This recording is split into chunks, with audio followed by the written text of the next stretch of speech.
Our program sponsors for today's event include our sustaining sponsor, Brownstein Hyatt Farber Schreck, and our supporting sponsor, ICSC and Elkhorn Construction. I'd also like to recognize the coordinators of today's program, including NAIOP Programs Chair Brian Dietz and Vice Chair Sarah Crute and their amazing committee, as well as ICSC Colorado State Director Jason Schmidt with JLL. And a special thank you and welcome to today's moderator, Alec Rhodes, Managing Director with Cushman & Wakefield. Take it away, Alec. Thank you, Tim. Good morning, everyone. Thanks for joining us here this morning. I think we maxed out at 500 registrants for today's webinar, so a big crowd, by far the largest Zoom chat that I've ever been on. Before we get started, let me say this. The last few weeks, the last few months, there's been lots of stories of struggle and tragedy and emotional distress around the world. I think we all realize that. This morning, we're going to be talking about business. We're going to be talking about the economy. And I want to make sure that we're not insensitive to the other stories that may not necessarily be involved with the economy and with business. Yes, many of the stories out there are tied. And so I'm glad that we're getting together this morning. Hopefully we'll come up with some good solutions and some good thoughts to take away with from our time here this morning. Let me tell you a little bit about our program this morning. We'll have the mayor on as our featured speaker here in just a few minutes. I'll introduce him. And then we're going to dive deep into a number of different topics relative to the economy and to commercial real estate. We got some phenomenal experts that are going to come in, give their opinion. My hope is we're going to keep this very forward-thinking, and we're going to keep it very concise. I've asked each one of these experts to keep their thoughts concise so that we can hit on a lot of topics and keep it pretty swift. If we get to the point where we have an expert that's not being concise with their thoughts, I'm going to hang up on them. I think there's a button around here for that, I'm sure. All jokes aside, really looking forward to this. There's a couple of real-time things you can be doing while we go. Number one, when you registered, there was a survey that you could take. It's about 4 or 5 questions just on your thoughts on the economy and specifically COVID-related. We're also going to have a Q&A session or a section. You can go ahead and type your questions in there. Those questions will be fed to me, and I'll try and work those into our conversation as we go. So a little bit of multitasking on my front, looking at poll results, looking at your questions, and also facilitating the conversation. I will do my best, but obviously apologies up front if there's any technical glitches or snafus on your moderator's part. With that, do we have the mayor? Is Mayor Hancock? There you are. Welcome, sir. Good to see you again. How are you? I'm fine, Alec. Good to see you as well. Sorry, you had a little technical challenge getting on. Oh, that's all right. Well, I just want to thank you. Wolf Blitzer first, me second. I mean, I've never been this connected to Wolf Blitzer before, so thank you. Good to have you here. Well, neither have I. Hey, that's all right. Hey, why don't you start? I think it'd be really helpful to have just your state of the city. Where are things standing right now? And maybe what are 1 or 2 things that are top of mind for you right now? Well, you know, I appreciate you doing this, and I'm sorry we keep going out here. The state of the city is we're in the midst of preparing for our gradual opening of the city on May the 8th, which is really got the team focused on our strategic action plan. This includes several fronts, quite frankly. One is making sure that we are doubling our testing capacity in the city of Denver from up to 1,000 people, as well as building a whole team, about 100 individuals to do contact tracing, which is extremely important for us if we're going to be successful in blunting the spread of this virus. We're also making sure we have enough personal protective, and I'm sorry, my camera keeps going out, personal protective equipment that is, are we there? It does look like it's going on and off a little bit, and it's off right now.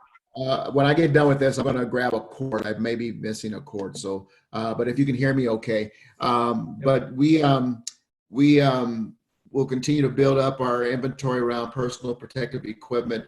But more importantly, what does the strategic action plan look like to ease industries back into the economy in a way that we keep our employees safe and also give confidence to the consumers that we're doing everything we can to keep our locations safe, and so our buildings safe, and working with everyone to kind of begin to reignite this economy. So next Monday, you're going to see we will host our next week, early next week. We haven't set the final date. We'll have a pretty comprehensive briefing for the entire community that will start us along the path of really giving people some insight of how we're going to reopen the city. I want to get back to that in a second, but I know one of the hot topics that's been discussed over the last week or so are the difference between state and city protocols. Can you give us a little bit of thought relative to the difference there? The protocols themselves won't be that much different, quite frankly. Protocols meaning, the expectation that we'll do everything we can to keep our employees safe, that we'll ask you to sanitize. You're going to see mandatory mask wearing, particularly if you have contact with the public, and really strongly encourage employees or employers to do a phase-in process with their employees by way of doing remote working, continue to try to leverage this new reality a little bit with remote working with part of their employees. So I don't expect that in terms of the protocols that we have, as we have reviewed the governor's order, they won't differ much from what we'll do here in the city. The difference really was just the timing. Really Denver focusing, at least initially, more on testing than the governor in terms of the level it had in the priority. But you've seen the governor return yesterday with testing priorities and these targets that he wants us to try to meet as a state. And so the protocols will pretty much be the same, and we will be pretty much aligned with what the state and the governor have laid out for reopening the state of Colorado. There's been this push and pull, right? We want to open as fast as possible, but we want to do it in a safe manner.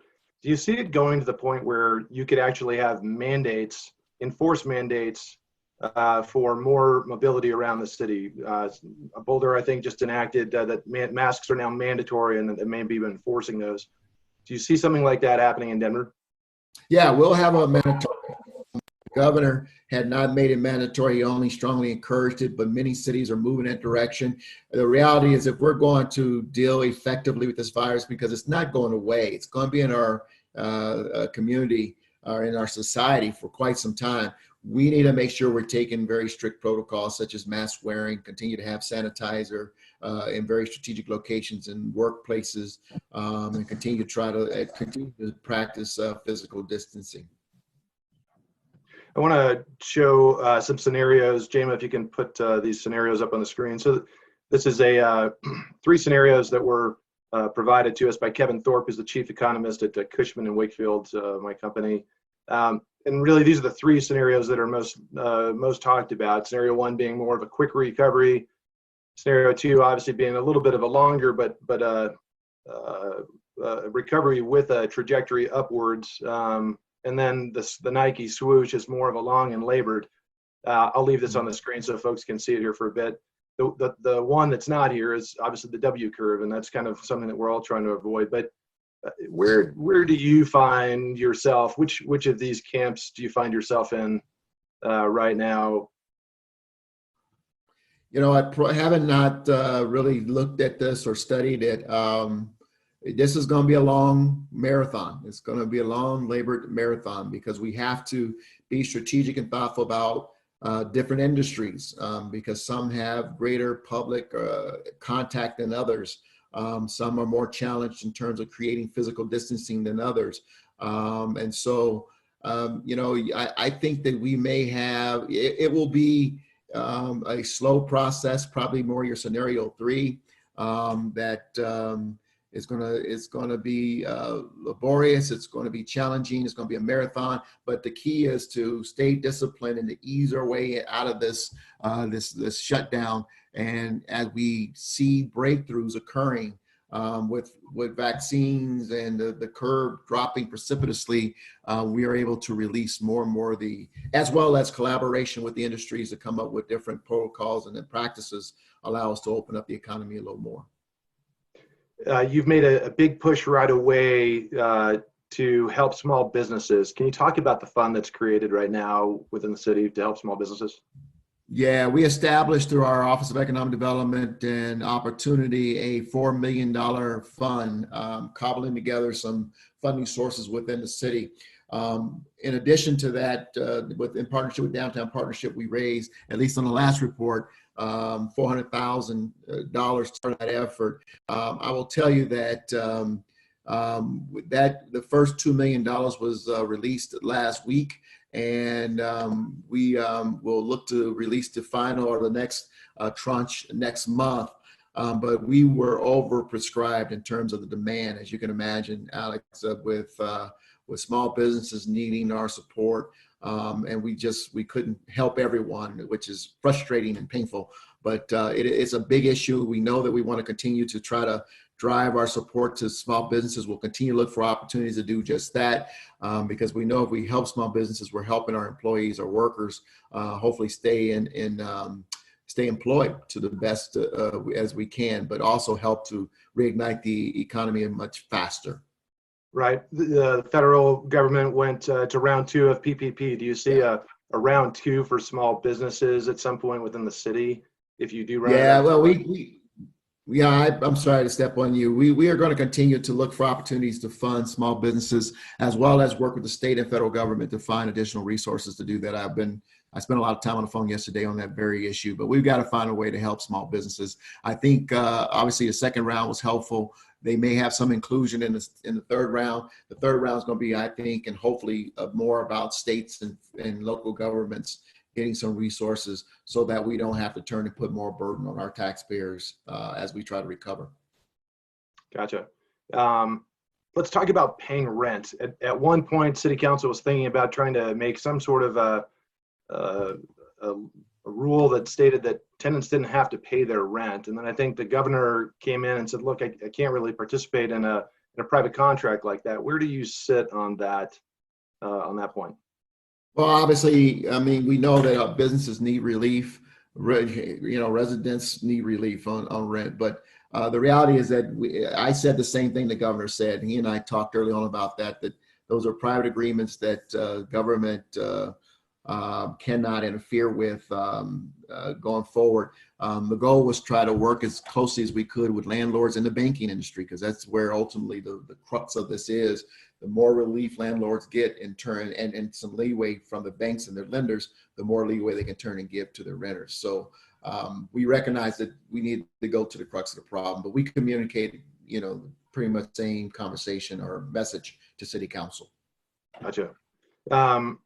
Let's talk about property taxes, and specifically want to focus on commercial property taxes. This is somewhat of a perfect storm for many tenants and landlords around the city. We've had upward rents in virtually every product type for the last few years.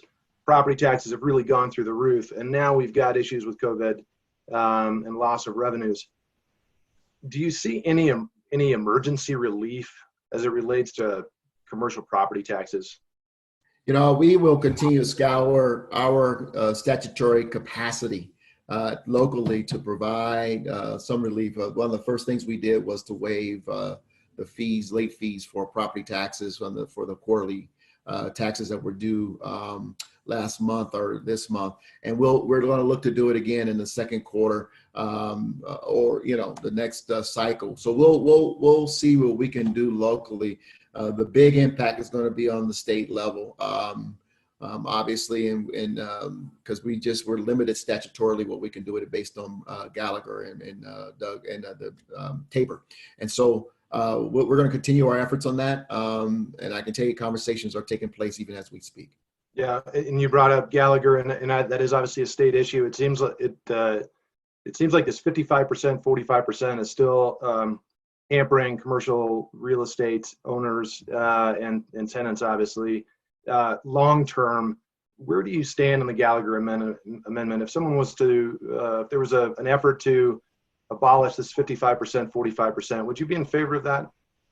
I've been, prior to COVID, spent a lot of time working with some legislators trying to redo Gallagher. I advocated before and still advocate very strongly that is a challenge that we have as a state got to find a way to address. Let's talk a little bit about the city budget. Obviously, money being poured in to help small businesses, loss of revenues all around. what are your projections at this point to the city budget this year as a result of COVID? Yeah, we are experiencing right now. Our analysis demonstrates a 190 to 200 million dollar economic impact. We've already spent in excess of 26 million dollars on our COVID response. Thankfully, we are starting to see some reimbursement coming from the federal government if we can get council to accept the reimbursement from FEMA, which is the operative word being reimbursement for money that we've already expended. I really expect that on Monday we'll get that ordinance passed through council. But the reality is that this is going to be economically very, very painful. We already have sort of begun to approach the challenges of the Great Recession in terms of our numbers. We're dipping into our table reserves. We're dipping into our fund balance, our savings account in the city, to the tune of about 4%. And this is going to be a problem. We expect. I've already ordered. We know we have a 12 to 15% impact. That's the $200 million impact. I've already ordered a 7.5% cut of agency budgets. But I'll tell you, Alex, if you told me January 1 that we would be back to the Great Recession era in terms of numbers, 90 days later, I would have laughed in your face because we were flying at an amazing clip. The business community, the economy was doing well. But now we're faced with some pretty serious consequences with regards to our budget. Yeah, mighty challenge in your third term as mayor. Yeah. Question from Jim Miller here from our audience. He specifically is asking about the efforts for affordable housing and the budget money set aside for affordable housing. Do you see? I know it's hard. I don't want to put you too much on the spot, but do you see dipping into something like affordable housing to help cover some of these costs? Every one of our special revenue funds are available for us to consider. Obviously we want to maintain our commitment to building affordable housing. We've already issued bonds. The dollars that we cannot and will not touch, obviously, are those that are restricted statutorily. Bond issuances, some of the affordable housing money has already been sold or at least leveraged through bond issuance that we, in partnership with Denver Health, have already issued last fall. Again, when things were going well, those dollars were oversubscribed. They went very quickly or sold very well on the market. But let me just say that if they are not statutorily restricted, everything's on the table for us to look at how we get through this difficult time. The civic projects that we started talking a little bit about civic projects that are in the works right now. Elevate Denver, is that something that you can touch? No, you can't touch that. No, we can't touch it. We can do some things. So let me say this, Alex, and I think it's important for all of us to note, and you all might recall during the Great Recession, when we emerged out of that, Denver was rated the #1 city in America for construction. And the reason that was because during the depths of the recession, the one thing that we did as a city was put the pedal to the metal in terms of expediting our construction projects. It's one of the few industries that touch pretty much every element of the ecosystem and the economy. And so we're going to do the same thing. So though we reached the depths of the recession this time around, we know what it took to get us out of the Great Recession, and we're going to use that same formula. So projects like Elevate Denver, projects like the Convention Center expansion, the airport, 16th Street Mall, those are projects that are statutorily protected by, statutorily protected. We can't divert them for any other means.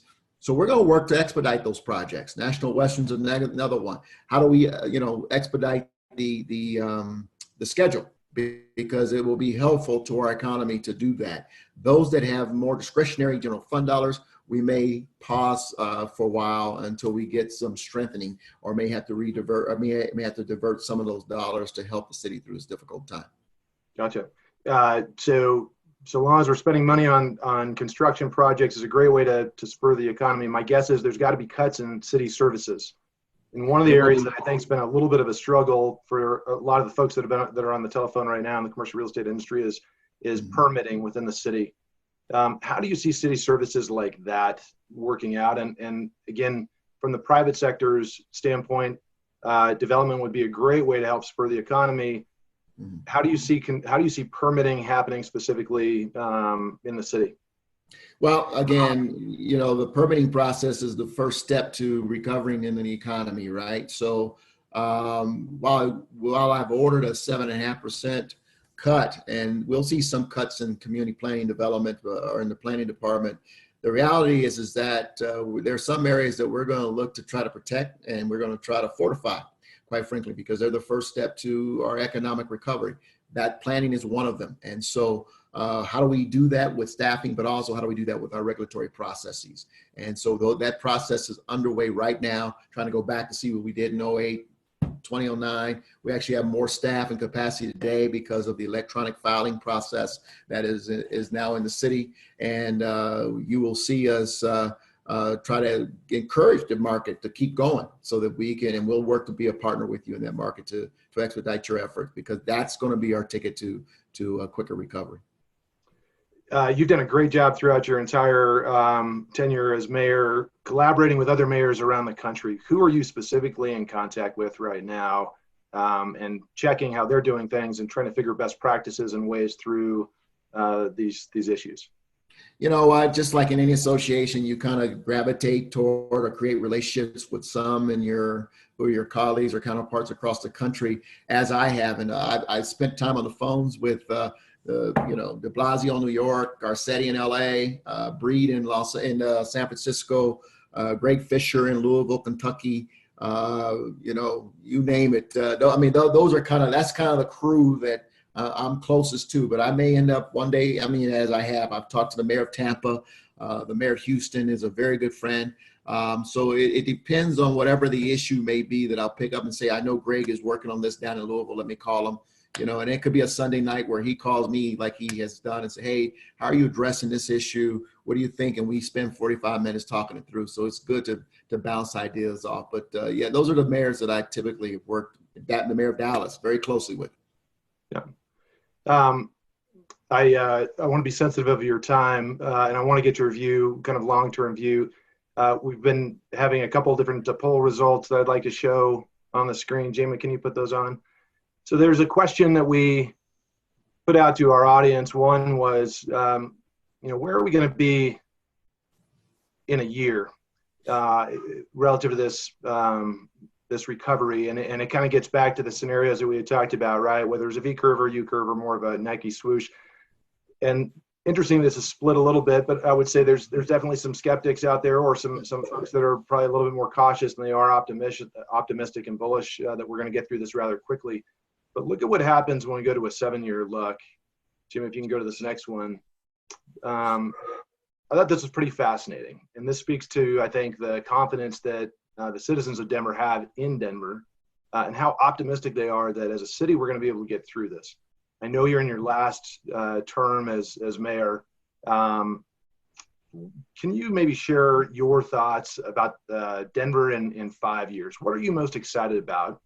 And what do you think is one of our greatest challenges? And I guess I would think maybe beyond COVID at this point. Yeah, I'm very optimistic about Denver and Denver's future. I want to remind us what it is, although it seems like forever ago, but what it looked like at the end of the year. We had a very thriving tech industry, startup tech industry. Entrepreneurs were continuing to move to Denver to start up companies. We were seeing those trends continue as we entered into the first part of the year. We had companies, I just completed a trip to Australia and New Zealand. We met with some 10 companies out of 40, and out of those 10 companies, 4 of them committed while we were there that they were moving to Denver as they began to prepare to go public in the United States. So the reality is that the momentum was on our side. Our tourism and travel industry was popping. Those are the hallmarks of who we are for Denver. Our mountains don't go away. Our vibrancy, or at least the things that attract people arts and culture wise to Denver, aren't going away. And our youthful energy in terms of creative, innovative entrepreneurialism are not going to go away, not this quickly. It may have been stalled, maybe stalled, but they'll be back. And so I think the outlook for Denver, at least my outlook on Denver, aligns with your second slide there in terms of the next 17 years, but certainly within the next 5. But I really see that we'll recover more quickly because we had the mechanisms built into our economy before we went into this. And unless someone move the mountains, unless someone move the sun, unless someone moves kind of everyone moved as a result of this, I expect our energy to return, and we will be in good shape, probably sooner than many other economies around the nation. Well, with that, I'll let you go. I know you have a busy day. Let me maybe say this last thought. I want to commend you and your office. I understand that people may not all align on policy every time, but hopefully we can align on the fact that you guys have been working your tails off. As someone who follows you on Twitter, I know a lot of what you're doing right now. So on behalf of everyone here on this webinar, I just want to thank you for the effort that you're putting forth. Thank you, and thank you to all of NAIOP, to all the partners that are out there. Just know that we are trying to get the city moving. I know it's difficult for all of you. It's difficult for all of us, but we truly appreciate your partnership in the past, and we're going to need it going forward. And so those of you who have been contacting and have agreed to participate in our Economic Relief and Recovery Council, thank you. And we appreciate your leaning in and helping us all get through this. So you guys have a great day. Excellent. Thanks, Mr. Mayor. Appreciate it. You bet. And that is Mayor Michael Hanncock. We'll continue to move on with our program. I want to dive into the economy and specifically some policies around COVID. And let me welcome Doug Friednash, who's a shareholder at the Brownstein Hyatt Farber Schreck, Randy Thielen, Vice President of Economic Development with Downtown Denver Partnership, and Caitlin Quander, shareholder at the Brownstein Hyatt Farber Schreck as well. Doug, let me start with you on the state level. You have had vast experience in both the public and the private sector, and now you're on Governor Polis's Council of Economic Growth and Stabilization. Can you give us your perspective on the state at this point? Sure. The state's ability to recover. Yeah, good morning, and thank you for the opportunity. I guess I'll start at 30,000 feet. What you're seeing is this balance between what's best described as the hammer and the dance, right? So the hammer is governor shuts down and the state shuts down.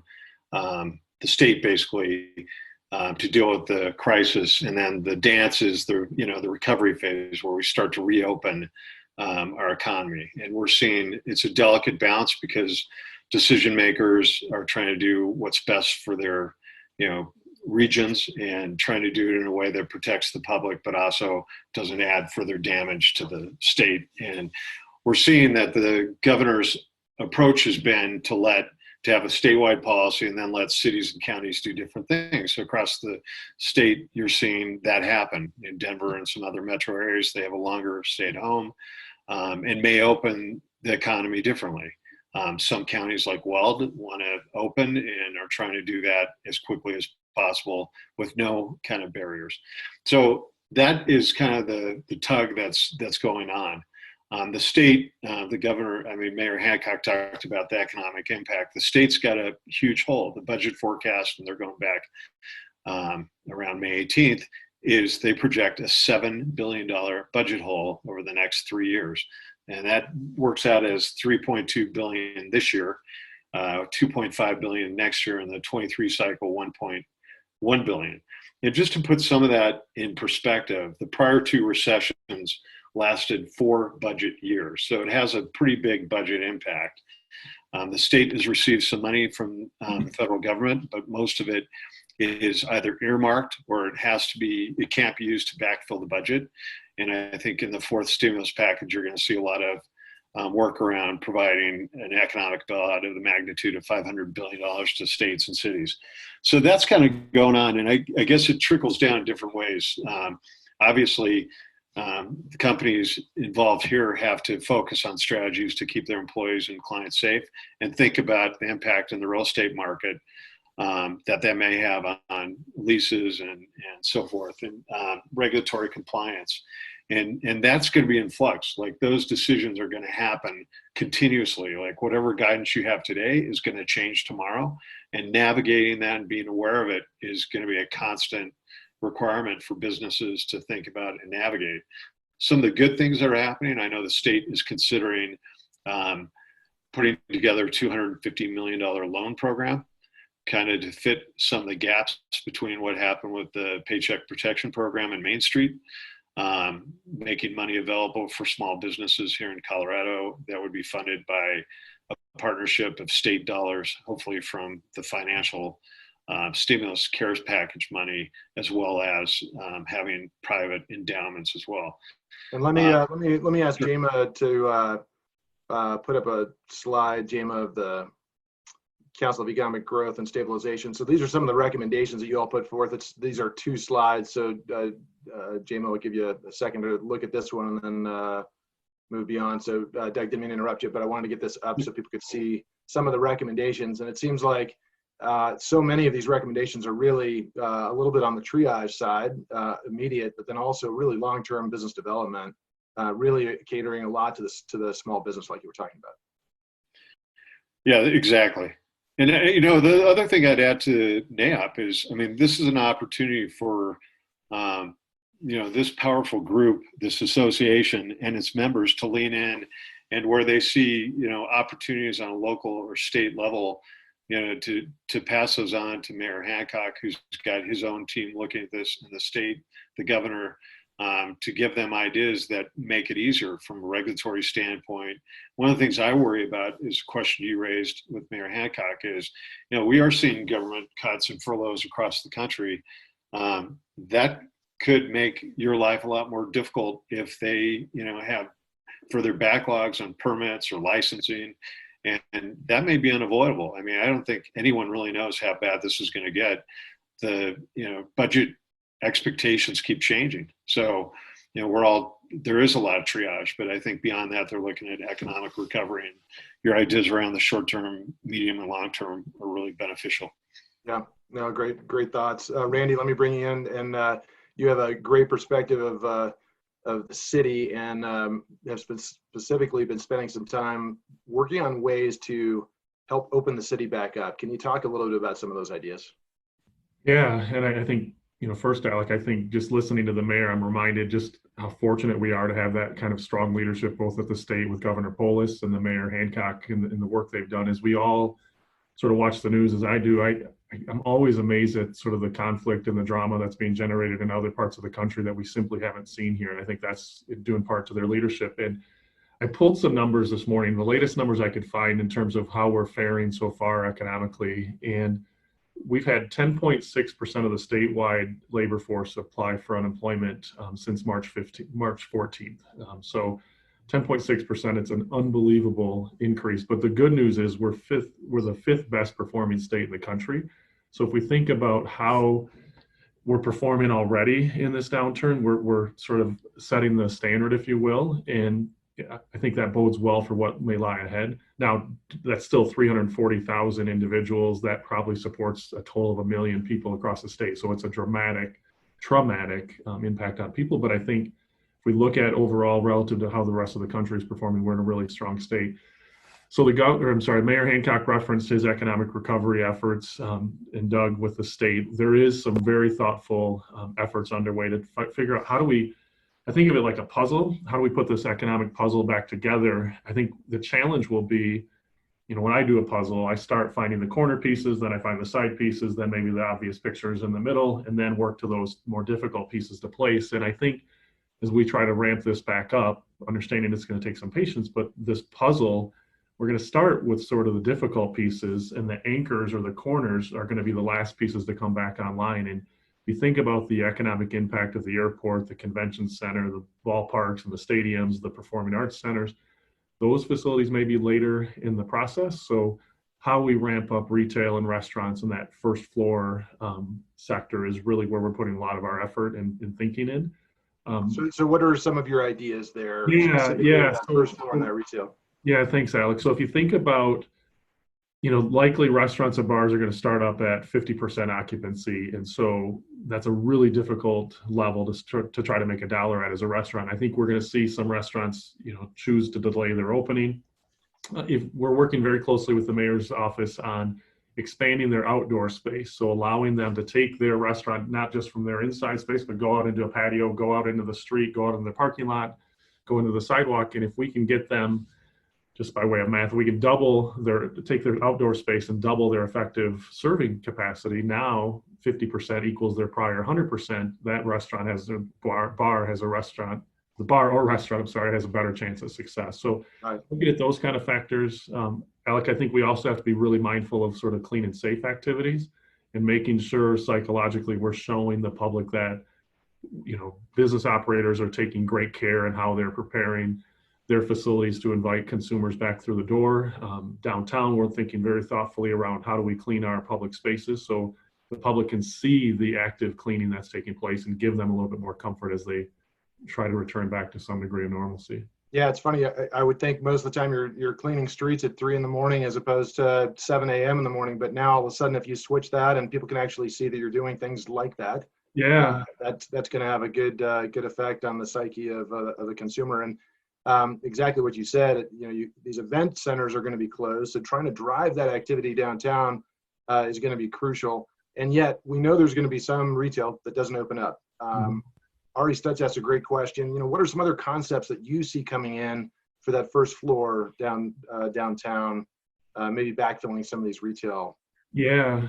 So we're not going to be immune from any kind of closings. We've seen some already. We'll see more. We'll see some that are delayed and deferred. And I think we will see some of our bigger, larger scale restaurants really struggle to come back in the near term. So we are going to have to get creative on how we use that first floor space. It can't all be bar, restaurant, and retail. I think we're going to see different levels of service come online. We'll see more yoga classes. We'll see more fitness studio type of things come in there. We'll see, things that we maybe traditionally haven't always wanted or aspired to, but I think we'll see more service activities on that first floor. We've seen, frankly, some really exciting office opportunities already. 15th Street, Go Spot Check has a great office on the first floor that feels alive. And as you walk past it, it gives you a good experience. Gusto in the Tabor Center, same way, they're expanding their footprint to the first floor.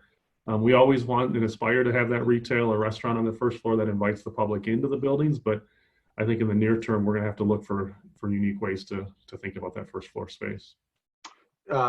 Let's go long term. Again, maybe we understand there's this triaging that's happening right now, some immediacy to drive the economy. But what do we do long term from an economic development standpoint? How do we drive more businesses, and what are those businesses coming to Denver?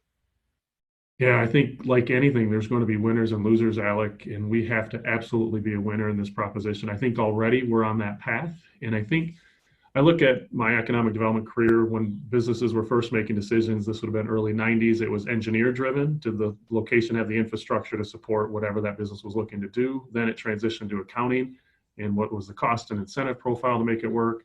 More recently, it's been HR driving it based on talent, and Denver has been a dominant force in economic development as a result of that focus on the millennial talent and the educated talent that we supply.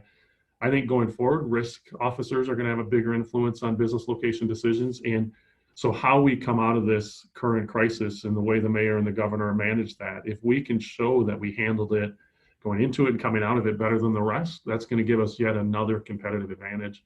So we are working very closely with our partners at the city and Metro Denver EDC to make sure, in our broker community, of course, to make sure that we keep that pipeline into Silicon Valley, that pipeline into New York City. As I've talked to different demographers and urbanists and sort of strategists across the country, most are predicting cities, sort of middle-sized cities like Denver, are actually going to win out of this. The coastal cities, the larger cities where people are maybe a little bit more, we've seen it in New York City, unfortunately. Those companies and those individuals are going to be making choices. And Denver, as the mayor said, is still going to have the mountains, still going to have sun, still going to have a great sort of energy about it. And we've got to be using that to position ourselves to remain a winning city. Yeah, good thoughts. When we've been trying to attract companies looking at multi-markets to come to Denver, labor ends up being one of the bigger issues, and trying to drive that skilled labor force, who maybe have gone back home, right, and living with mom and dad while this pandemic is playing out a little bit, and they're going to be looking for a new home. Boy, if we can be attracting that skilled labor force, that's going to be a key piece. Wouldn't you say? Yeah. Well, across the country, we graduate about 4.5 million college kids every year. I have to believe today at least 1 million of them are out of a job as they graduate. And if they're anything like we were, frankly, they're anything like the millennials of 2008, 2009, they're going to choose to move out of their parents' home and find a place. Many of them, a disproportionate number of them, found their way to Denver, thankfully, and it really drove our economy. It drove the tech economy here as well. And I think we've got to look for ways to position ourselves. It's tough to reconcile because we have the spike in unemployment today, and we've got to find a way to get them back up on board. At the same time, we have to take, just like your questions, we got to take that longer view in that, the coming jobs war, if you will, or the war on talent. We've got to continue to win that throughout this transition that we're in. Yeah. Last question, softball question. The Down to Denver partnership is trying to grow their resources so they can actually deploy those resources and help grow the economy. What sources are you gathering money from? How do people donate? How do people contribute to your causes? Yeah, well, the mayor referenced one. If you're interested in helping small businesses directly, we're leading that effort to raise that private money to supplement their small business relief loan and grant program. And so in round numbers, $5,000 can support a small business through that program. It's up and running and ready to go, and you can go to our website and do that. But frankly, your membership at NAIOP already supports DDP in a big way. We share a lot of members, which is great. Number of property owners are paying into the business improvement district, which is great. And we're really driving to put those resources to drive economic activity into the downtown, make sure people understand it's clean and safe, that's okay to come back, and giving guidance to our retail, restaurant, bars on how they can adapt in this changing environment. But Alec, thank you for the opportunity here this morning. Yeah, thanks, Randy. Let me bring Caitlin in. Caitlin, let's get your take on policy, and specifically, let's get into the detail of force majeure. How is that being played out right now between landlord and tenant? Yeah, good morning, Alec. As a real estate attorney, one of the first questions and early questions that came up both from landlord and tenant clients and frankly, a lot of other clients outside of the real estate space was, does force majeure apply? And so you can think about it for leases, but also for other contracts. And the risk of a force majeure event will ordinarily be addressed specifically in the parties' contracts. So we recommend looking at a three-step process. The first step is, does your contract have a force majeure provision? And if it does, you really need to read the specifics of that provision. Each contract is different and it has to be reviewed. So does a pandemic trigger that force majeure clause? And if not, what about a government order potentially triggering it? The second step would be, if a pandemic does trigger the force majeure clause, what's the standard of performance that's described? So that could be impossibility, it could be impractical, or it could be no standard at all or a different standard. And that's really the second stage you have to analyze to determine if it might apply. And then the third is, what notice does the contract require? So what is the timing? How do you have to provide the notice? Who do you have to provide the notice to? In order to trigger that provision, often there's a time requirement that you need to look at. And I would share, if the force majeure is inapplicable for that instance, there are some other legal doctrines that are worth taking a look at. Those include frustration of purpose, impossibility, or impracticability. Okay. It's interesting how that's being played out right now, and I can't say there's been lots of litigation. We'll get into the landlord and tenant relationship here in a second with some of our other speakers. Speak directly to the responsibility of a COVID clean workspace. Whose responsibility is it a landlord's responsibility, and then who's enforcing it? Yeah, I really think that's the next horizon that we're looking at, especially as businesses look to reopen. And there are a lot of questions around that, right? What does this new workplace or restaurant or retail location look like and feel like? Will the employees be required to wear masks? What about the customers? And then what are the distancing requirements? How do people sit or stand from one another? Do you have to give notice if there's a confirmed case?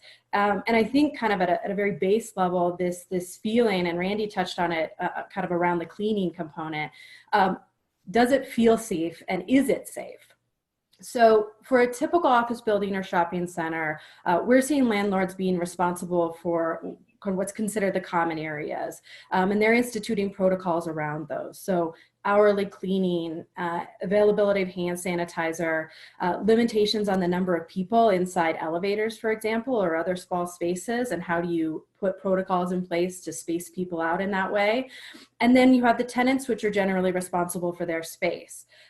We are seeing some landlords who want to kind of put in place some overarching guidelines that then all of their tenants also comply with. But that's kind of how we see this space splitting out. it's going to require tenants and landlords to do a lot of communicating, and they're going to need to take a look at the guidance recommendations. I know the mayor touched on those, but the governor's issued some guidelines for businesses as they look to reopen, and I expect that the city of Denver may defer to those or have some of their own in addition to that. Knowing what those are and kind of what is market for how you should, what protocols you should put in place will be important. Great.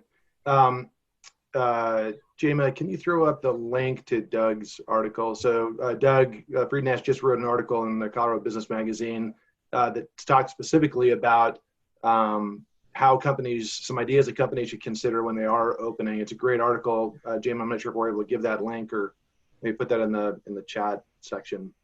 Otherwise, we'll send that link out. It's a good article. You can find it on Colorado Biz Magazine, I believe. Randy, Doug, Caitlin, thanks for joining us. Let's move on to retail. Obviously, one of the harder hit areas. And let me welcome in Sam Zaitz and Tyler Carlson. Sam is an executive vice president with JLL, and Tyler is a managing principal with Evergreen Development. Probably two of the best minds that relates to retail. Sam, let me start with you. What's the current situation looking like from retailers and landlords? What can you tell us? Yeah, I mean, I think you heard Caitlin say communication is key.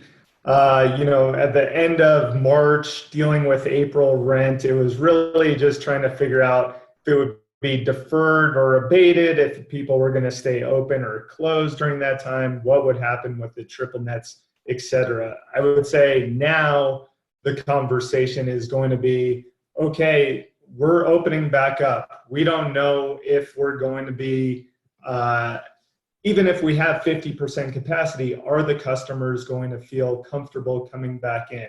The costs associated with reopening.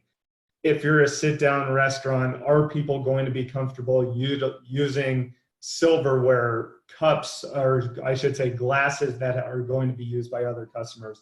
Are employees going to be a mask? It's just that it's an ongoing, every day, every second of every hour communication between the landlord and tenant, with the ultimate decision of being, how do we pay rent when we open?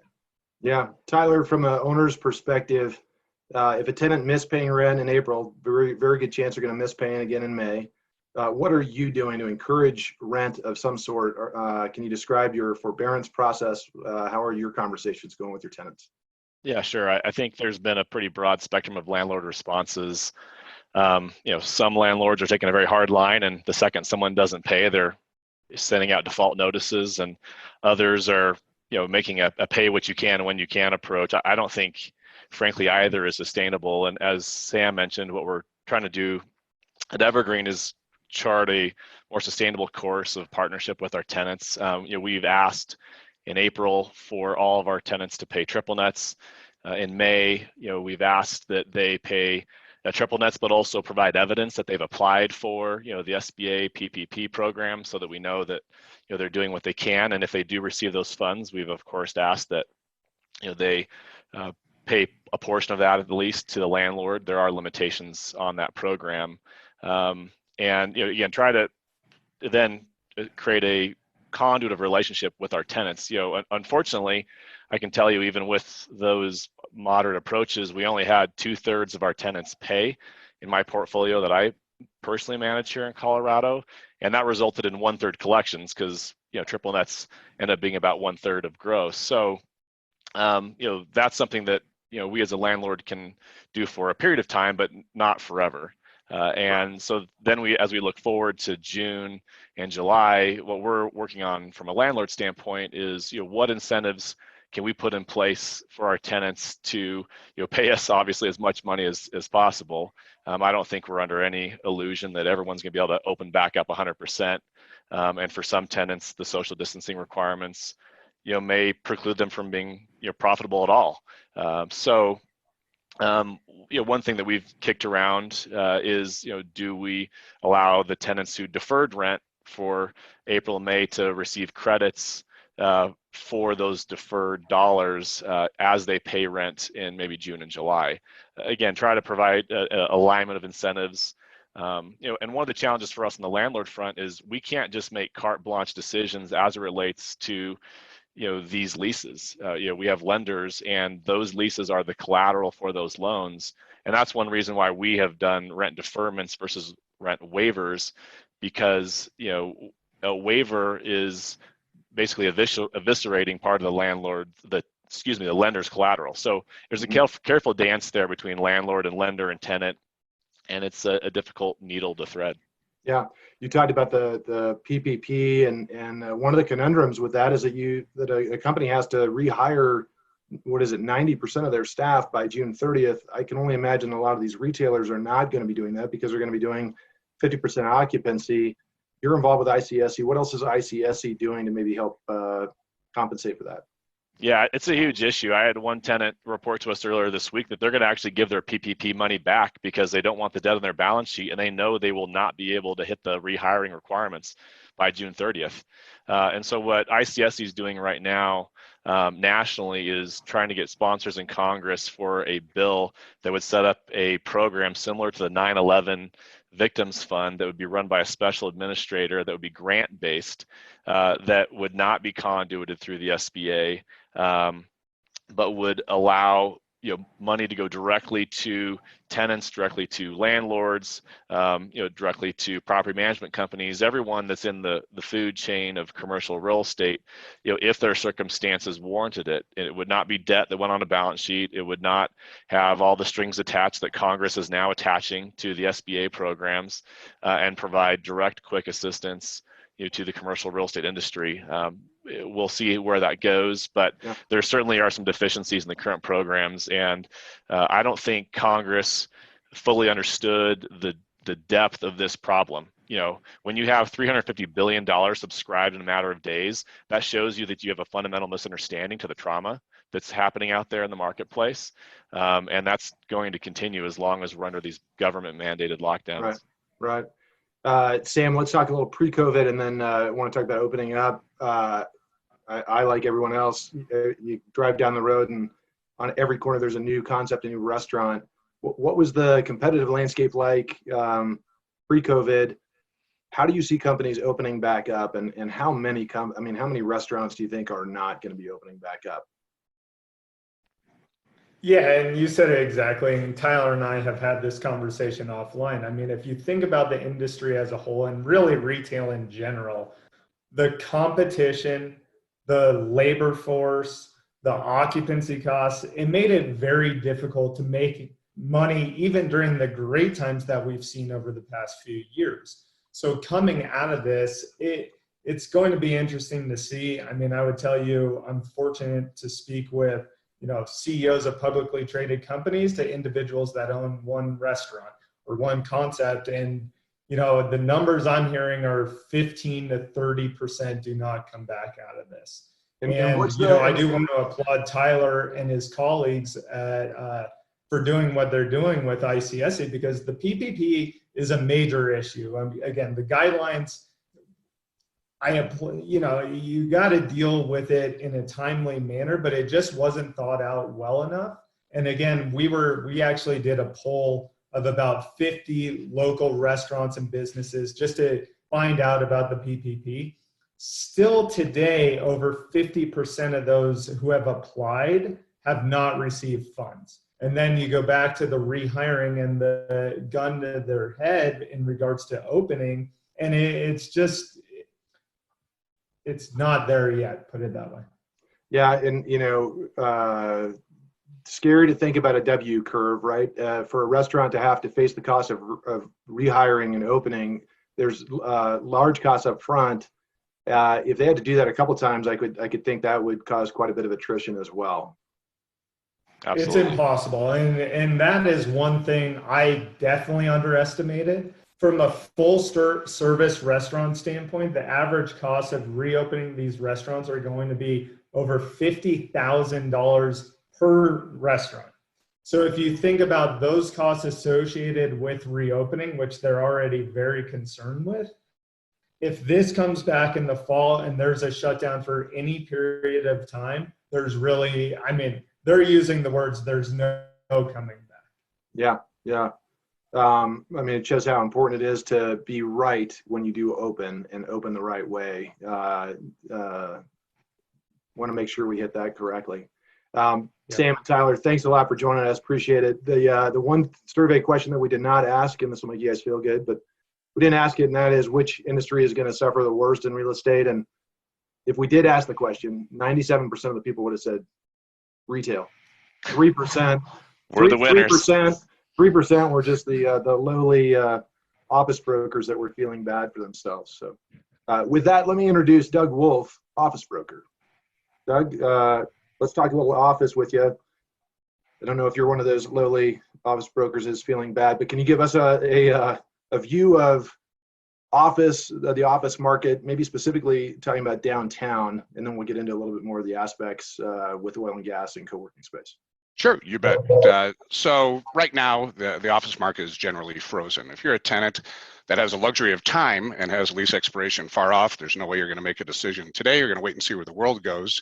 If you do have a pending lease expiration, virtually every tenant we're talking to today, Alec, is looking at a 1 or 2 year push the can down the road extension, sometimes even 6 months. And so people really are capital constrained. So going forward over the intermediate term is what do tenants do as far as looking at office space? They're probably looking at as-is spaces, furnished spaces, spec suites. They really don't have the ability to make any decisions quite yet. And you have to go through the natural price discovery process where you see every downturn.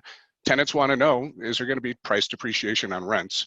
And so that's one of the things we're hearing tenants talk about today also in their delay is, I may want to sit back and see where this market goes. And past downturns in the office market clearly have indicated that you see price depression.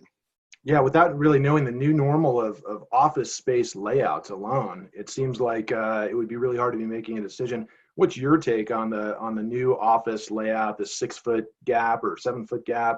How do you see that changing the landscape of a typical office? Sure. So as we all know, we've had this push to higher density. As rates go up, people try to figure out what's my cost per employee. The best way to have a more reasonable cost per employee is to put more people in an office space. So you saw benching, high density office space. As you know, even our office, Alec, we have a lot of people in one floor. Going forward, clearly that's going to change. Architects are leading the discussion on that right now. And both tenants have to really discuss what their reentry strategies are going to be going forward. And so in the interim basis, we've all heard about 6 foot spacing, paths of travel that'll be in one way, out the other way in an office. Incidental contact among employees will be limited. How long that lasts is really remains to be seen. But you're talking about people doing 50 work shifts, people coming in the morning, another shift comes in the afternoon, with the goal trying to keep everyone separated. But going forward, I think the thesis is among both tenants and architects is that long term, at least over the next 1 to 2 years, you're going to see the density push decrease. People are going to have more generous workstations. You're going to see shields between workspaces and workstations. You might see the reemergence of private offices. And of course, this really puts stress on the people that have been taking the most space in this market, have actually been open space users in the tech world and co-working. Those have been the two largest. And conversely, you're seeing employee pressure on oil and gas firms and attorneys, law firms that have always been the people that have been the more dominant private space, less dense users. Yeah, so let's talk specifically about co-working. It seems like you put a whole bunch of different people in a co-working space and it almost becomes a petri dish. What do you see the changes being within a co-working space? You see mandated spacing within those office spaces? I think you're going to have to. If you think about, and I like co-working. Co-working's been a marvelous thing for Denver, particularly downtown Denver, where the preponderance of co-working groups are, in that they've been a great incubator for the Amazons, the Fastleys, the Checkers of the world. They've been the people that have allowed that tiptoeing San Francisco Bay Area tenant to come in with 15,000 feet and then grow to 50, 60, 80, 150,000 feet. So going forward, the loss of some co-working groups or the challenges they're going to face is actually detrimental to Denver. So you have the confluence of the pressures that were on the WeWork, as an example, who has 3/4 of all the occupied co-working space downtown, which is about 800,000 feet in total. But between their financial pressures and then going forward, the comfort level that occupiers of co-working groups are going to have is pretty difficult. In our office, we have a centralized HR manager. We'll have protocol as to what we're going to do when we get to the office. WeWork's trying to figure that out right now. Co-working groups are trying to figure that out. And just like the restaurant business, where it's tough to make it on 50% occupancy, they just don't have, they need the crowd to be in there. They need all their seats filled. Same is true with co-working groups as well. They need full seats at the type of rates they're paying. So I think the model is really going to be challenged going forward. Well, but it's also good to hear that you're somewhat optimistic that they can actually modify that model to still work for them and have those protocols in place.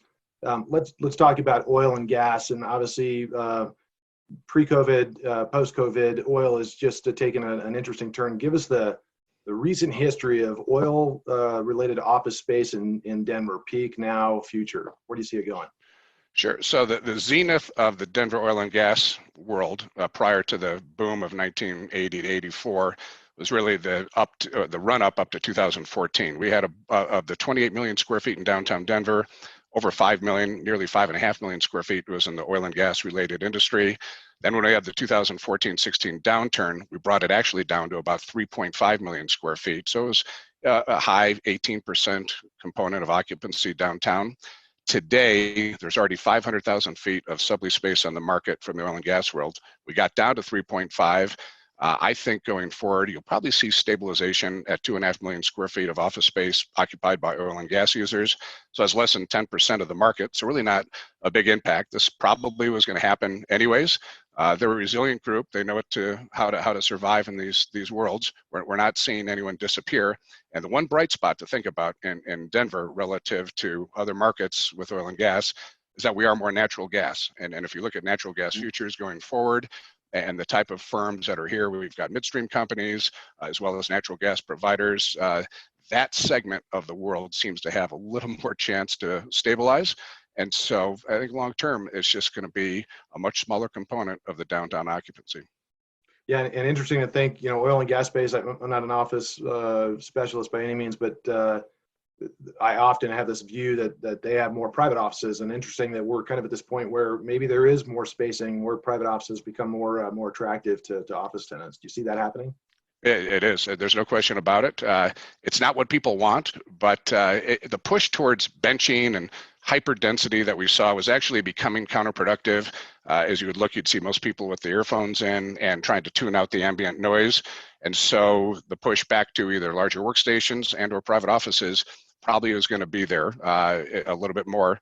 And the sublease space, ironically, that you'll see in the market is oil and gas space for the most part. And that's private office. So it may have more appeal to people looking for short interim solutions that are private office layouts from oil and gas firms.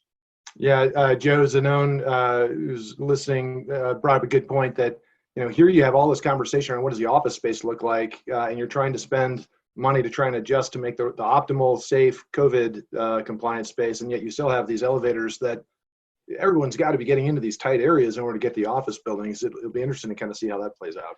That's right. And an example, Coca-Cola is a national client of Cushman & Wakefield, and they're doing everything possible to try to figure out a way to get their people back into their campus, one of which is in their elevators.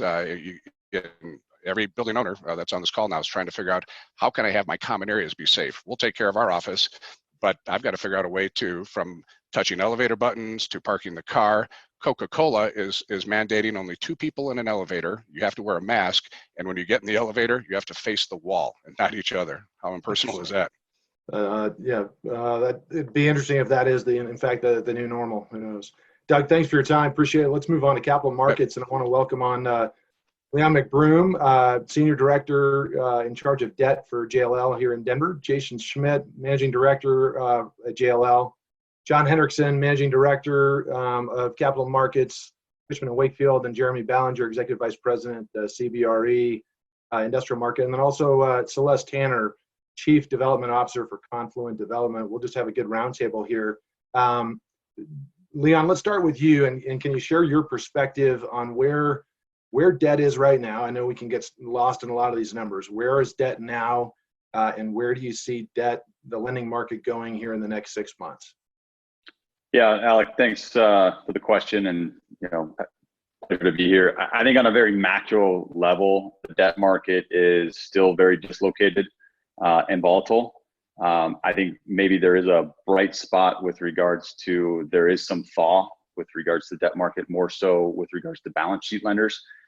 I think overall, the majority of lenders right now are still very inward focused.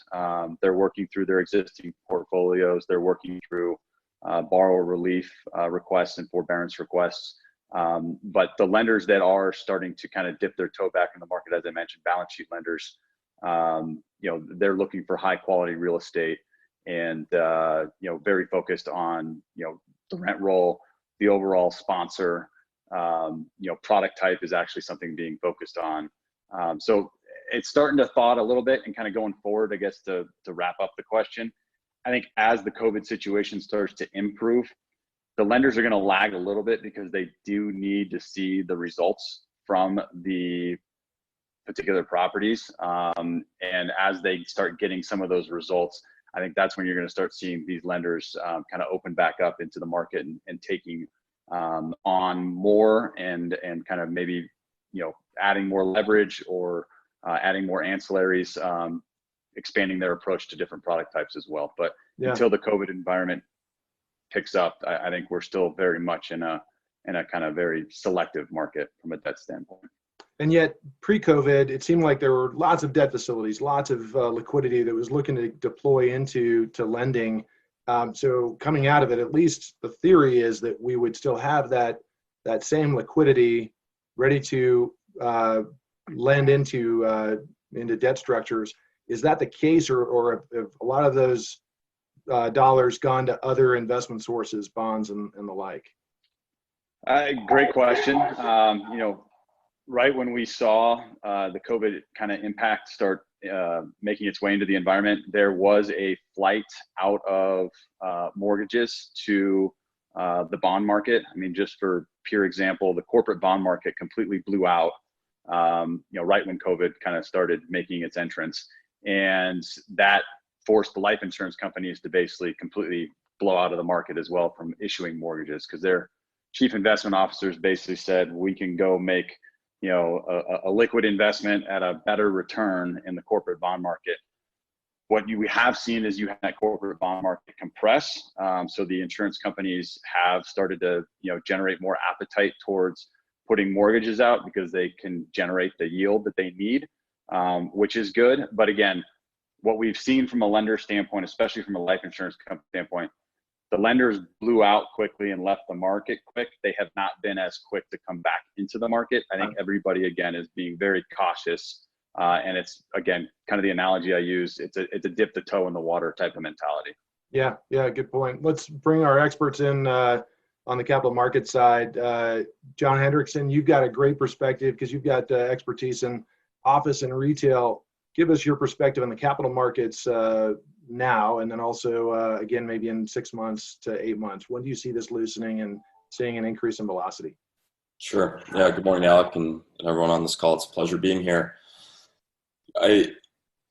Our team does handle both the retail and office product type. I think the conversation surrounding each product type is unique, but the common theme is that we sell income producing property, and when there either is no income or the future income stream is unpredictable, when the debt markets are generally unavailable, bringing a transaction together in the current COVID environment is beyond challenging. So, that's the harsh reality of where we stand today. Most anything that was progressing pre-COVID is on pause or shelved for a period of time. I think, as we look ahead, there is reason for optimism. Right now, the transactions that will begin to be created and pursued are going to be those that are on polar ends of the spectrum, either income streams that are generally unaffected by what's taken place, either businesses that are immune to this, or company entities, creditworthiness that can withstand what we're experiencing.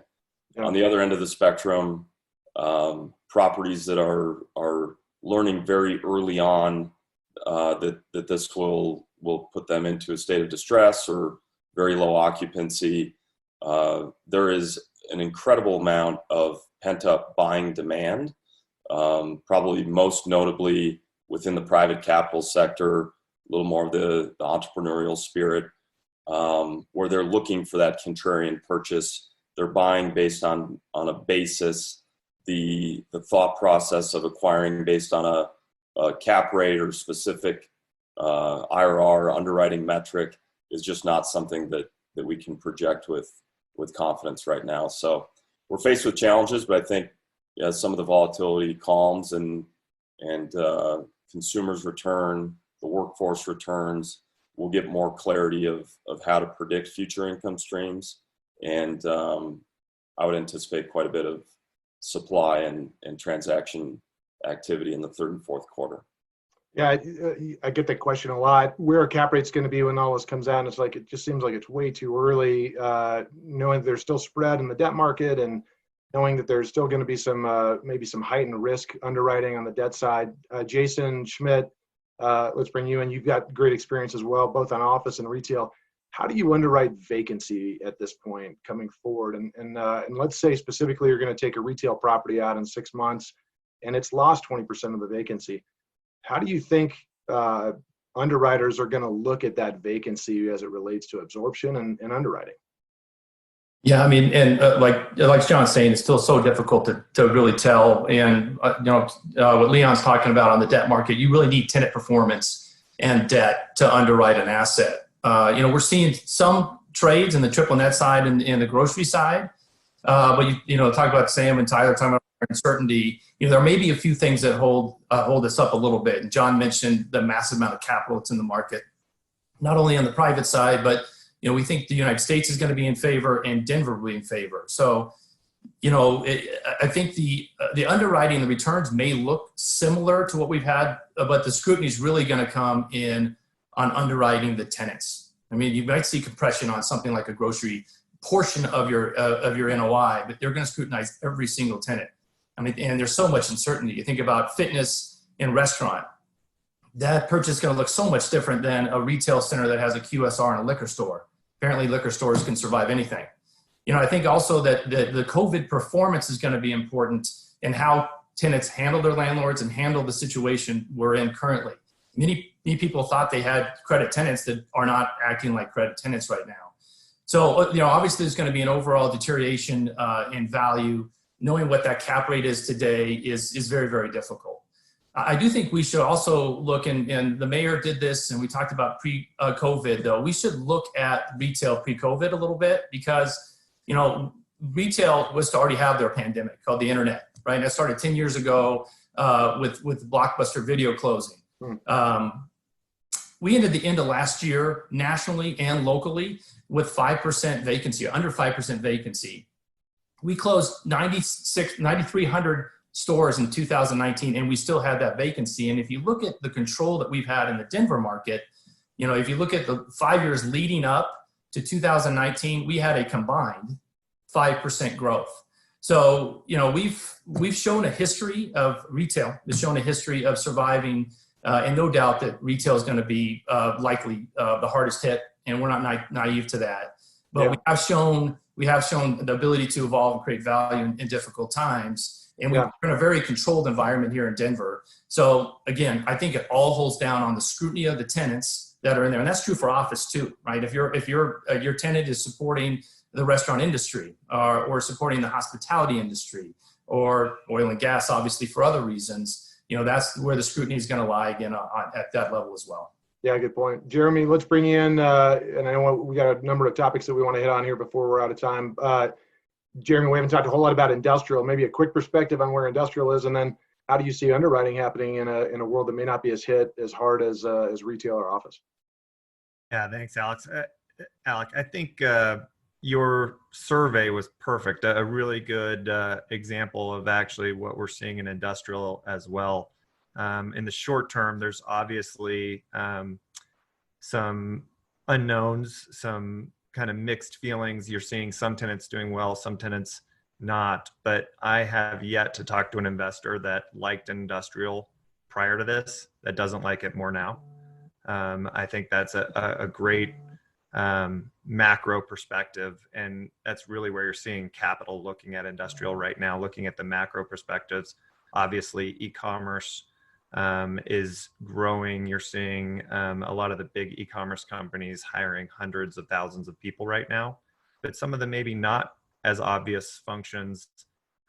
You're seeing a lot of companies right now that are doing distribution saying, hey, if I hold just 2 to 3% more stock in our distribution product, I can now hold off what we saw just now when you see shocks to the supply chain.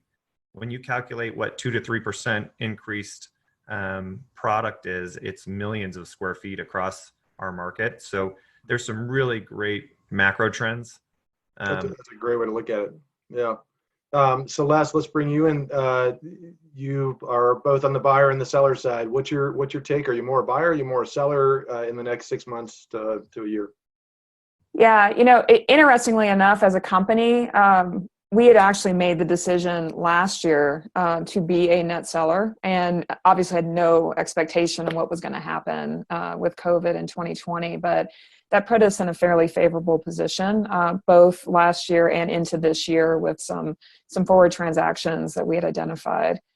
So I think by the numbers, we're still going to be a net seller this year. 6 months is probably a shorter time frame to become a buyer than I would anticipate, for all the reasons you're hearing. I think there's just going to be so much more scrutiny from a lender perspective, from a capital perspective, and just more validation that we need in the market. And retail generally just lags, right? So but I think ultimately there's going to be opportunity. We're hearing it, and we're positioned and want to remain positioned to be able to take advantage of that. Is that 6 months? Is that 12? I think that's the timing question. Your comment about being a net seller just cost you 20, or just added 27 new voicemails onto your phone from brokers looking for listings. Here's a question, and I'll throw this out to the group. How is this changing the LP mentality? Knowing that there's vacancy, knowing that there's workouts with lenders, do you see LPs being more welcoming or I guess accepting of maybe lower returns? Jason, let me start with you on that. Any thoughts specifically on LP mentality? Well, I mean, I think at retail, it's going to be really hard to tell. I mean, I think at that level, there's going to be plenty of capital in the marketplace. It's a question of timing for retail and how long it takes to recover. And so I think it's really going to be hard to tell, but I think their capital will be there. It's just how much will they scrutinize? And I think it's going to be held off for some time, as Celeste talking about. It's going to be some time before people get comfortable, and that's at that level as well. Okay, and maybe I'll change the question up a little bit. Who are the sellers in the next 6 to 9 months? And maybe talk on product type. Are they highly leveraged owners that where the property may go to a special servicer, or is it more of a seller that just is a little bit more fatigued, or an LP that wants out? Jeremy, John, what are your thoughts on the seller pool? Hey, John, I'll jump on it and add on. On the industrial side, I think you're going to still see some core, more high-level industrial sales. I don't see big changes in pricing there, and I do still see a lot of capital looking for it. The distress side is going to be small on the industrial side. I think it's very unique situations, more related to ownership than it is to debt or typical distress. I don't think you're going to see a lot of that. So it is going to slow the market down. That's where you're going to see price discovery is on those less quality assets, but the high quality assets I still see transacting once we get Leon and the debt moving here. Well, yeah, and if there's this flight to industrial product, for sure, it seems like that demand's even going to increase. John, what about your perspective? Who are the sellers here as we break through? Yeah, I think as we move forward, a lot of what's going on right now is a magnification, a continuation of certain trends that already existed.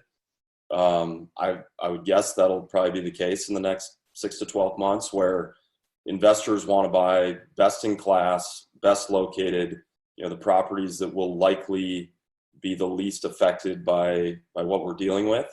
And the sellers are looking to kind of prune the portfolio, get rid of the problem childs.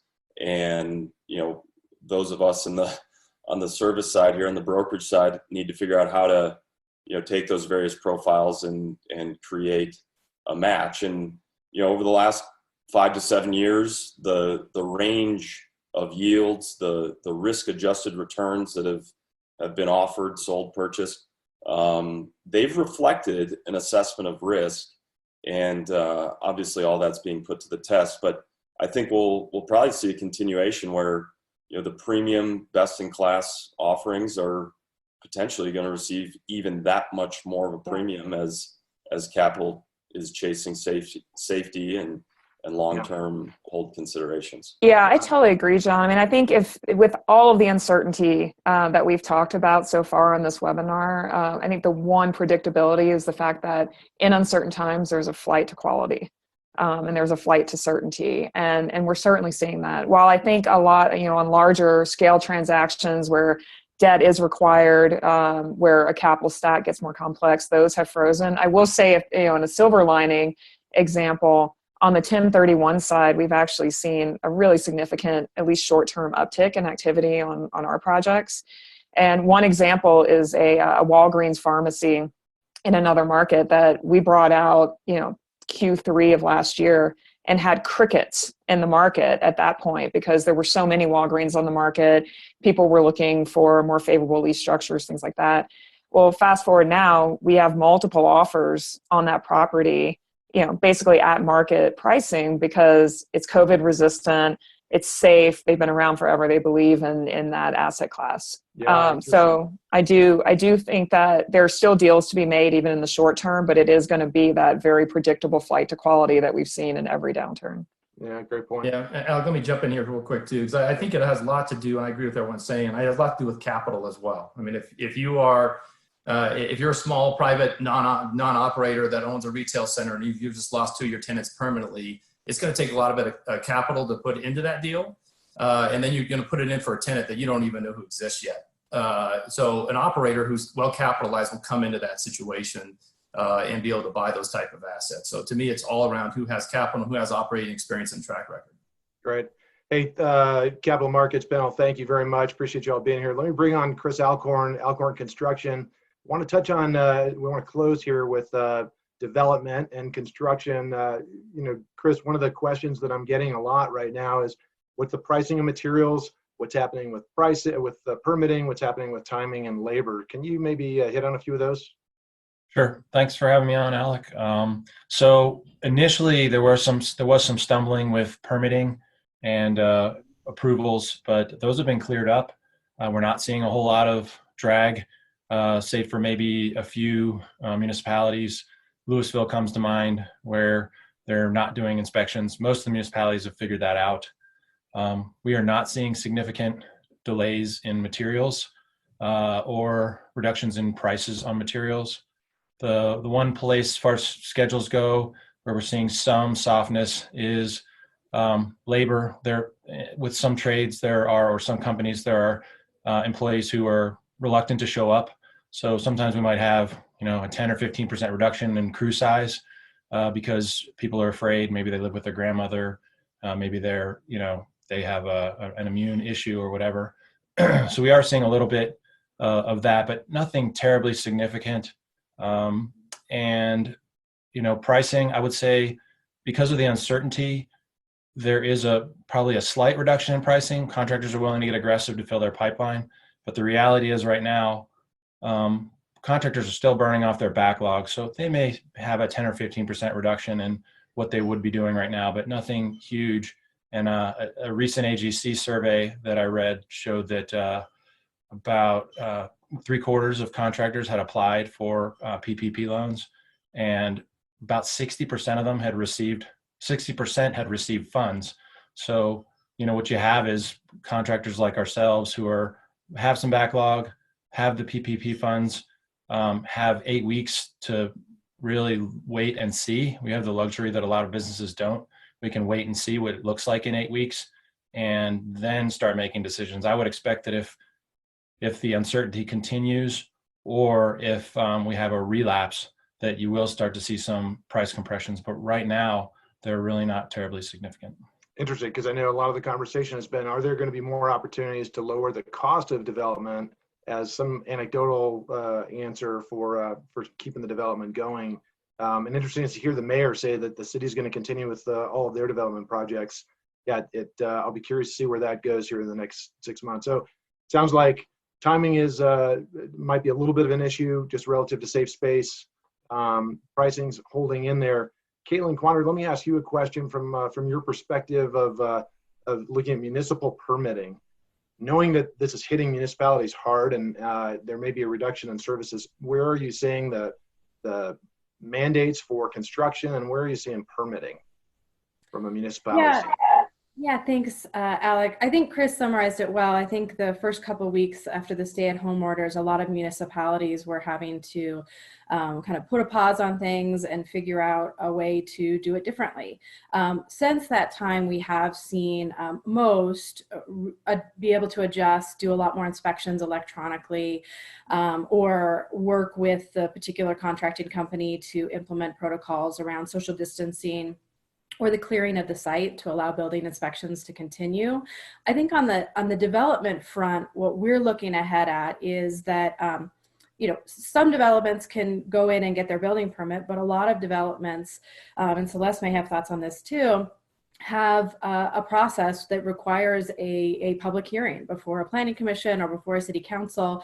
It could be as simple as a plat, or it could be as substantial as a rezoning to be able to proceed with that development. Across the board, and we've been tracking a lot of municipalities across the Front Range, about a third are still proceeding in some fashion with quasi-judicial hearings. The rest have halted them. They have decided to just postpone, and we, I think, are going to see a pretty significant backlog when and if those do begin again. So I think really looking further out, I think we're going to see a development lag if we can't find a way to do more of that public process electronically in the interim. Yeah, good point. Yeah, totally agree. Yeah, so I'll give you a last thought. We're coming up against our time. As a developer, tell us where you are with your development projects. What are you hoping for from a pricing or a timing standpoint? Yeah, well, I'm a developer, so I'm an eternal optimist. That's the way it works, right? That's right. Now, I think, to Chris's point on construction and schedule reliability, I will say, I think in some ways that depends on where you are in the construction process. So we've had 3 years of absolute unpredictability in our construction schedules. And while there's been so much terrible news out there lately, I think one plus we've personally seen is that our projects under construction now across the country that are in earlier stages, so call it site work to vertical, not necessarily TI, we've actually seen an influx of workers as other developers have voluntarily closed jobs and those crews are coming online. That's actually helped give us a little more predictability. To Chris's point, I think that may transition over time as we get into more enclosed workspaces with construction. Caitlin's completely right. I think we work, in entitlements across the country, and we've seen some municipalities be very forward-thinking and very aggressive in how they're handling the public hearing process. We've had a handful of virtual public hearings, but I think a lot of municipalities are still at a loss and on pause, and that's going to impact us over time. I will say from a permit perspective, though, one really great piece of news that's come out locally is that the City Council has approved in order just this week to extend the implementation of the 2019 Denver Building Code and allow projects that were in design and in permitting stage to actually maintain under the prior code through the end of this year. That's a big step forward as we've had these slowdowns and delays, and as capital markets are trying to solve projects, to be able to keep that pipeline pushing, at least locally. Yeah, great thoughts. Let's wrap up with this. If you see the invite to this event, you'll see the list of the experts that we've had this morning. Feel free to reach out to them if you would like to continue the conversation. I'm volunteering that on behalf of everyone that's helped us today. But to all the experts, really appreciate you all being on. It's been great. We've tried to cover a lot of topics. I'll pass it on over to Brian Dietz. And a quick shout out to Brian and Sarah Crude, who have put in a lot of time and a lot of help organizing this webinar. Brian? Yeah, thank you, Alec. Huge thank you to Alec for moderating our panel this morning, as he did last year when we had this event in person as a breakfast. And huge thank you to the mayor for making himself available, and to all of today's industry experts for being part of the event. And I'd also like to thank the programs committee and the subcommittee and the vice chair of the NAIOP programs committee, Sarah Crute, for all the help converting this from a breakfast to a webinar. I'd also like to thank today's program sponsors, Brownstein, Hyatt, Farber, and Schreck, ICSC, and Alcorn Construction. Please visit the NAIOP website at naiop-colorado.org for details on upcoming events and programs, and a recording of today's webinar will be available on the website later today. Thanks a lot, everyone. Stay healthy.